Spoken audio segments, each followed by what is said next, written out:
ഇന്നൊരു അവധി ദിവസമായിരുന്നു. ഞാനൊരു ഓട്സിലും ശ്യാം ഒരു മാഗിയിലുമാണ് രാവിലത്തെ ബ്രേക്ക്ഫാസ്റ്റ് ഒതുക്കിയത്. ദേ ഉച്ചക്കത്തെ കലാപരിപാടി പാവക്കത്തീയൽ വയ്ക്കാൻ വിചാരിച്ചു. ഞാൻ പാവക്കത്തീയലും ആക്കി ചേന മെഴുക്കുരട്ടിയാണ് വയ്ക്കണത്. ചേന ദേ കാര്യമായിട്ട് ഇവിടെ ഒരാൾ നന്നാക്കിക്കൊണ്ടിരിക്കുന്നുണ്ട്. കുറേ നേരം എടുത്തെങ്കിലും കാര്യമായിട്ട് തന്നെ അരിഞ്ഞൊക്കെ തന്നിട്ടുണ്ട് നല്ല ഭംഗിയിൽ.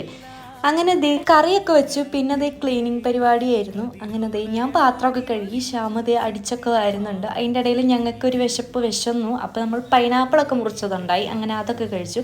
പിന്നെ ദേ കുളിച്ച് റെഡിയാവാണ്. നമുക്കൊന്ന് പുറത്തേക്കൊക്കെ പോകാനുണ്ട്. അങ്ങനെ കുളിച്ച് റെഡിയായി. പിന്നെ ഫുഡൊക്കെ കഴിച്ചു. പാവക്കത്തിയലും ചേന മെഴുക്കുവരട്ടിയായിരുന്നു. അങ്ങനെ ദേ നമ്മൾ പോകാനിറങ്ങി. നമുക്ക് ആദ്യം തന്നെ പോകേണ്ടത് പാലാരിവട്ടത്തെ ജയലക്ഷ്മിയിലാണ്. നമ്മൾ പോയി ഒരു കുർത്തയൊക്കെ എടുത്തു. അങ്ങനെ ദേ തിരിച്ച് അവിടുത്തെ സാരി സെക്ഷനൊക്കെ ഒന്ന് കയറി അരിച്ച് പെറുക്കി നമ്മളിത് അവിടെ നിന്ന് ഇറങ്ങി കുറച്ച് ഡാൻസിൻ്റെ കുറച്ച് ഐറ്റംസൊക്കെ മേടിക്കാനുണ്ടായി.